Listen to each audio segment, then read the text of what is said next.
दोस्तों आज हम हॉलीवुड हॉरर मूवी सी नो इविल को एक्सप्लेन करेंगे। तो चलें शुरू करते हैं। फिल्म स्टार्ट होती है। एक पुलिस ऑफिसर फ्रैंक और इसकी पार्टनर हैना कुछ कैदियों का एक ग्रुप लेकर एक पुराने होटल में जाने वाले थे, इसलिए कि ये सभी इस होटल को बेघर लोगों के लिए साफ करेंगे। ऑफिसर फ्रैंक का एक हाथ नकली होता है क्योंकि कुछ साल पहले वो और इसका साथी एक पुराने घर में इन्वेस्टिगेशन करने के लिए गए थे, जहाँ इसको एक औरत जिसकी दोनों आंखें निकाल ली गई थी। तभी एक बेवकूफ आदमी आकर पुलिस ऑफिसर को मार डालता है और फ्रैंक का एक हाथ काट देता है। ऑफिसर फ्रैंक इसके सर पर फायर करता है, जिससे वो आदमी भाग जाता है और फिर फ्रैंक और पुलिस फोर्स को मदद के लिए बुलाता है, जिस पर पुलिस आकर इन्हें यहाँ से बाहर निकालती है। इसको यहाँ से बहुत सारे इंसानी ढांचे मिलते हैं, जिसका मतलब ये है कि ये आदमी कोई सीरियल किलर है जो लोगों को मारकर इसी पुराने घर में ही दफना देता है। अगले सीन में हम इन 8 कैदियों को देखते हैं, जिनमें से 4 लड़कियां और 4 ही लड़के होते हैं। और फिर इन्हें ब्लैकविल होटल लाया जाता है। ये होटल कम और भूत बंगला ज्यादा लग रहा था, मगर होटल की केयर टेकर मार्गरेट इन्हें बताती है कि 1971 में यहाँ आग लग गई थी, जिसमें होटल के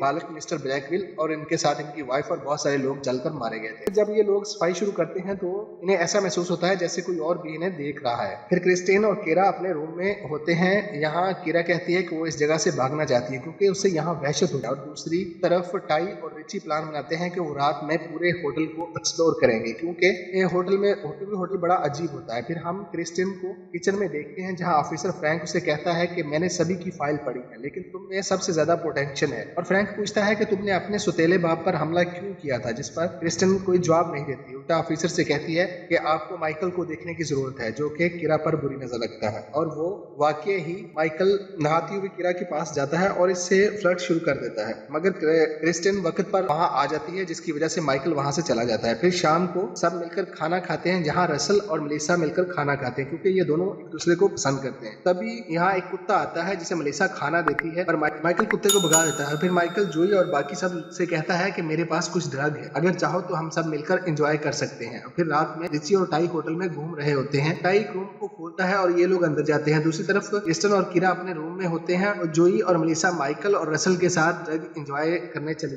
दूसरी तरफ टाई और रिची होटल के एक रूम में आते हैं, जहां इन्हें एक लाश मिलती है जिसकी दोनों आंखें गायब। रिची डरकर यहाँ से भाग जाता है। टाई भी इसके पीछे आता है, मगर रिची रास्ता भूल जाता है। तभी बेवकूफ आदमी एक जंजीर के साथ बंधी हुई हुक फेंक कर रिची को पकड़ लेता है। टाई रिची को देख लेता है, मगर उसे बचाने की बजाय वहां से भाग जाता है। और फिर हैना को मार्गरेट बताती है कि वो लोग अपने अपने रूम में नहीं है। ये सुनकर ऑफिसर हैना उन्हें देखने के लिए जाती है और लिफ्ट में जाने लगती है, जो कि खुद से ही ओपन हो जाती है। इसके बाद हैना फ्लोर नंबर 2 पर जाने के लिए बटन प्रेस करती है, मगर फ्लोर नंबर 8 का बटन खुद ही प्रेस हो जाता है और लिफ्ट फ्लोर नंबर 8 पर आ जाती है। हैना देखती है कि वहां पर कोई नहीं था। वो वापस जाने लगती है। तभी सीरियल किलर हैना पर हमला करके इसे बेहोश कर देता है और उसकी दोनों आंखें निकाल लेता है। फिर हम रसल, माइकल, जोई और मेलिसा को टॉप फ्लोर की तरफ जाते हुए देखते हैं, जहां पर ये लोग नशा करने के लिए जा रहे थे। क्रिस्टीन और केरा रूम में होती हैं, जहां केरा भागने का मंसूबा बनाती है, जिस पर क्रिस्टीन केरा से कहती है कि वो भी कहीं बाहर से आया था, यानी हम इस रास्ते से भाग सकते हैं। और फिर क्रिस्टीन कीरा को किचन से बाहर तक छोड़ाती है। फिर कीरा बाहर जाने के लिए खिड़की तोड़ रही होती है कि इसका पांव फिसल जाता है और वो नीचे गिर जाता है। इसकी आवाज सुनकर ऑफिसर फ्रैंक इधर आने लगता है और क्रिस्टीन भी कीरा को देखने के लिए आती है। और कीरा कहती है कि तुम ऑफिसर को इधर ही रोको, वरना वो मुझे पकड़ लेंगे।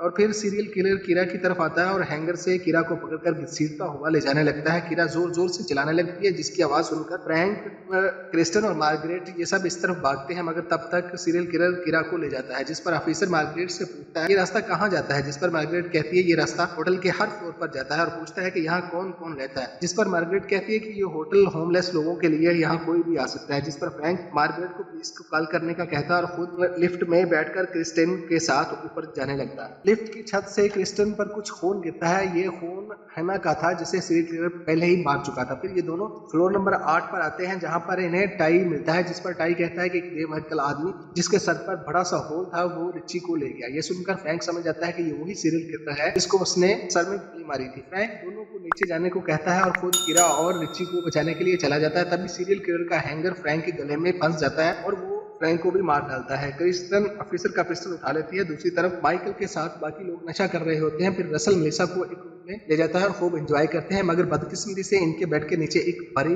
वायर बंधी होती है, जो सीरियल किलर के रूम में बंधी हुई घंटी से कनेक्ट होती है, जिससे इसे पता चल जाता है कि इस रूम में कोई है। सीरियल किलर शीशे से इन्हें देखता है। जैसे ही रसल शीशे में देखता है तो उसे सीरियल किलर नजर आता है और ये वहां से भागकर एक दूसरे रूम में छुप जाते हैं। सीरियल किलर इनके दरवाजे को तोड़ तोड़ रहा होता है। फिर रसल मलेशिया को एक पाइप से बांधकर विंडो से बाहर निकाल रहा होता है, मगर फिर पाइप तेजी से ऊपर खींचने लगता है क्योंकि रसल को सीरियल किलर ने मार दिया था और उसे ऊपर खींच रहा था, जिस पर मलेशिया चीख कर उसे छोड़ने का कहती है, जिस पर सीरियल किलर उसे वाकई छोड़ देता है, जिसे मलेशिया तेज से नीचे आकर जमीन से टकराती है और बहुत जख्मी हो जाती है। तभी वहां पर वही कुत्ता आ जाता है जिसे मलेशिया ने शुरू में खाना दिया होता है। फिर वो इसके खून को चाटना शुरू कर देता है। कुछ ही देर में वहां बहुत सारे कुत्ते आकर मलेशिया को भी खा जाते हैं और सीरियल किलर रसल की आंखें निकाल लेता है। दूसरी तरफ माइकल जोई को फ्लर्ट करना शुरू कर देता है, मगर वो माइकल के हाथ नहीं आती है। फिर वो फोन पर किसी को कॉल करती है, जिसे देखकर माइकल पूछता है कि ये फोन कहां से आया। जोई ने ये फोन ऑफिसर हना से चुराया होता है। तभी सीरियल किलर वहां जोई पर अटैक कर देता है, पर माइकल उसे बचा लेता है और एक रॉड से इस पर वार करके वहां से भाग जाते हैं। सीरियल किलर इनको ढूंढते हुए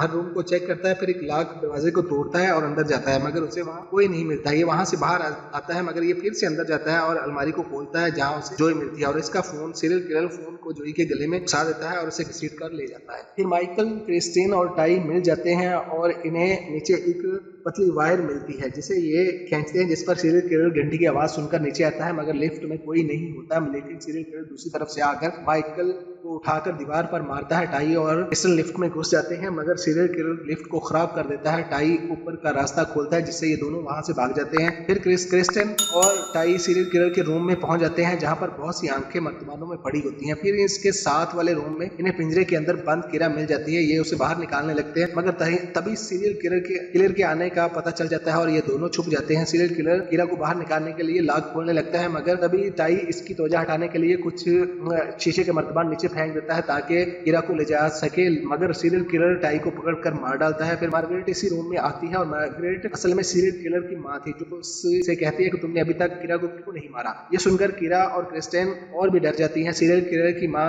यानी मार्गरेट बहुत संगदिल औरत थी। उसने बचपन से ही सीरियल किलर की तरबियत बहुत सख्त अंदाज में की, यानी वो इस पर बहुत तशद्दुद करती थी और उसे बहुत मजबूत बनाने के लिए और लोगों को भी मारने का काम भी इसके सामने ही करती थी। फिर मार्गरेट कहती है कि हम तो सिर्फ फ्रैंक को मारना चाहते क्योंकि उसने मेरे बेटे के सर में गोली मारी थी, बाकी लोग तो बोनस हैं। कीरा की बॉडी पर कुछ टैटू थे जो गॉड को बिलोंग करते थे, इसीलिए सीरियल किलर अभी तक कीरा को नहीं मारा था। पर सीरियल किलर की माँ कहती है कि टैटू रखना भी गुनाह है। मार्गरेट अपने बेटे को बहुत फोर्स करती है कि वो कीरा को मार दे, मगर उसे अपना बचपन याद आने लगता है, जिस पर सीरियल किलर अपनी माँ को उठाता है और दीवार की तरफ फेंक देता है। एक रॉड इसके सर में घुस जाता है और जिससे वो मर जाती है। फिर सीरियल किलर कीरा को उठाकर ले जाता है और माजी की यादों में खो जाता है। क्रिस्टेन इस पर गन फायर करती है, मगर गोलियां खत्म हो चुकी होती हैं, जिस पर सीरियल किलर जाग जाता है और इन दोनों को मारने लगता है। मगर इसी वक्त माइकल आकर हथौड़े से सीरियल किलर पर वार करता है और विंडो से नीचे धकेल देता है। वो विंडो में लटक जाता है, मगर क्रिस्टन एक रॉड इसकी आंख में घुसा देती है, जिससे ये मारा जाता है और मूवी यहीं खत्म हो जाती है। तो कैसी लगी आपको फिल्म?